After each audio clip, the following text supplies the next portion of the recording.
This is Ulanzi's LE20 RGB video light that is capable of outputting 20 watts output power with a standard CRI and TCLI of more than 95. It has a 5000 mAh battery capable of 30 minutes runtime at max brightness setting, charges via USB-C, which takes about 90 minutes to a full charge thanks to power delivery charging, adjustable color temperature from 2500 to 9000 Kelvin, a maximum illuminance brightness of 3200 lux at 0.5 meters, which is shown here on a small display right here. Both of these settings can be adjusted from these two clickable dials, one of which adjusts the mode setting and the other a dedicated dial for brightness level. It is lightweight at only 185 grams, with a couple of cold shoe attachments for mounting. It comes with a magnetic diffusion dome and it fits right in your pocket. Hi, my name is Ken and today we'll be taking a look at Ulanzi's LE20 RGB video light, talk about its specs and all the features it offers, share with you guys the things that I like and dislike and my overall thoughts. As usual, disclaimers first, Ulanzi did send over this light for a review, however they have no say in whatever that I'll be sharing in this video, and everything I say it is of my own opinion. With that out of the way,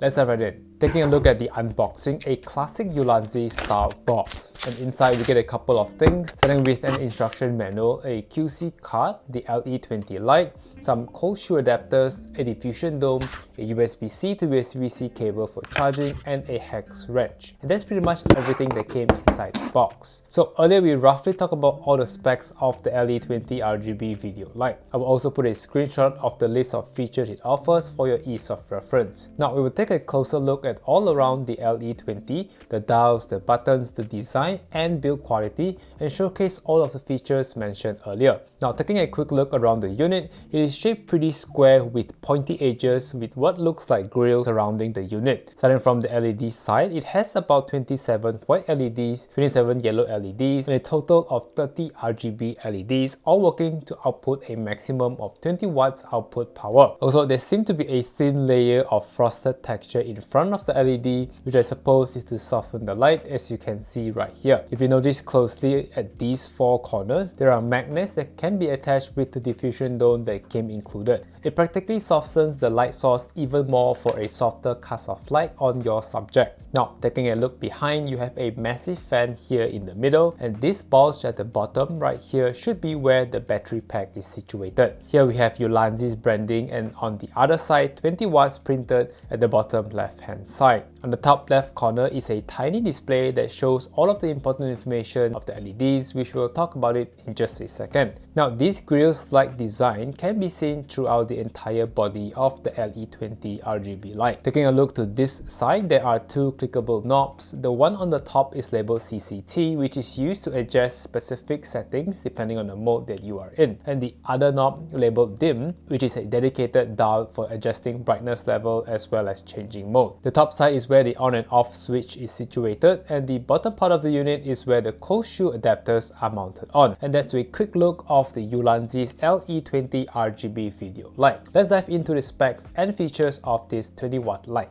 Now, the LE20 offers up to 3 different modes that you can choose from: white balance mode, RGB mode, as well as effects mode. Now, to cycle between these 3 modes, the bottom dial labeled dim is used, and adjusting the dial simply increases or decreases the brightness level in 1% increment. The dial labeled CCT, when in white balance mode, adjusting the dial changes the color temperature from 2500 Kelvin to 9000 Kelvin. And the bottom dial is to adjust its brightness level. Now, if you are in RGB mode, you can toggle between adjusting saturation and color angle by rotating the dial itself, changing the value of the selected settings, and pressing the dial actually switches between saturation and color angle, all of which are in a 1% increment as well. And for the final mode, which is color effects mode, you get to cycle up to 20 video effects like cop car, ambulance, fire engine, lightning, fireworks, TV, candle, and a whole bunch more with the bottom dial. So as mentioned earlier, the power switch is situated on the top side, and when you slide the switch on, the display will lit up, and there is a safety lock mechanism that prevents accidental power ons. You have to rotate the top dial by doing a full rotation to sort of unlock it, which is cool, but I think just makes it slower to access your light. Situated on the left side is the USB-C port that is used for charging. This USB-C supports power delivery charging, which takes about 90 minutes for a full charge. You can also use the LE20 LE20 plugged in when the battery is exhausted, so that is a good thing to know. Now on the other side and around the light, there are grills like such for a better thermal flow, and the last thing located at the bottom, which are for the cold shoe attachments that came included. The most versatile quarter-inch thread mount using the attachment allows you to mount it on Arca Swiss plates or on ball head. Another cold shoe attachment is this angle adjustable mount, which also has a quarter-inch screw thread at the bottom, allowing it to angle up to 180 degrees like such. And that's pretty much on the build quality and features of the LE20 has to offer. All in all, there are a couple of things that I like about this light, starting from the output power of 20 watts, which is plenty bright, and the small pocketable form factor, plus it comes with a removable diffusion dome like such, unlike previous models with silicone removable diffusion covers, which are quite troublesome to remove at times. The dial is also pretty straightforward, having two dials compared to the U60 RGB light, all of which is controlled entirely using just one single dial for the same set of settings. Having a dedicated dial for adjusting brightness on all of the different settings is quite handy in my opinion. Now about the color accuracy of these LEDs, I don't really see a huge difference in the color cast, and they all output good quality non-flickering lights, which is as expected. And so the few things that I think could have been better is the magnetic mounting capability on the back of the LE20, which is unfortunately missing, and I wish they have included that. When compared this to the U60, which comes included with magnets at the back of the panel, which makes attaching this on any metal surface possible, but unfortunately there is no magnets on the back side of the LE20. Also, I appreciate the safety lock mechanism by rotating the dial to unlock, but I think this just makes it a tad bit slower in terms of operating the light when compared to other RGB lights with long pressing the buttons or sliding a switch with a couple of seconds to turn on the RGB lights. Not a huge deal breaker, but safety's first, right? Also, in wrapping up this video, the LE20 is a fantastic 20-watt RGB light that is significantly brighter than all of my other small RGB light. Of course, I'm not comparing this with a newer 660 RGB panel that outputs 50 watts or my Molos X100 LED light that outputs a whopping 100 watts output power. With this tiny form factor capable of outputting 20 watts is what it was designed for. That being said, if you are interested, the LE20 20-watt RGB light is currently being sold at $50 and there is also a Christmas sale, so be sure not to miss it. For more information, feel free to check this out on Ulanzi's website, which I will leave a link in the description box down below. If you'd like to support the channel, I have an affiliate link which will be linked down below as well. And once again, a huge shout out for Ulanzi for sending over this unit for a review. And that's basically from me. I hope you guys have found this video insightful. As always, if you have any questions or anything that you want me to test out, feel free to leave me a comment down below. I'll be sure to get back to you guys as soon as possible. As always, thank you all so much for tuning in. My name is Ken. I'll catch you all in the next one. Stay safe, peace out, and bye bye.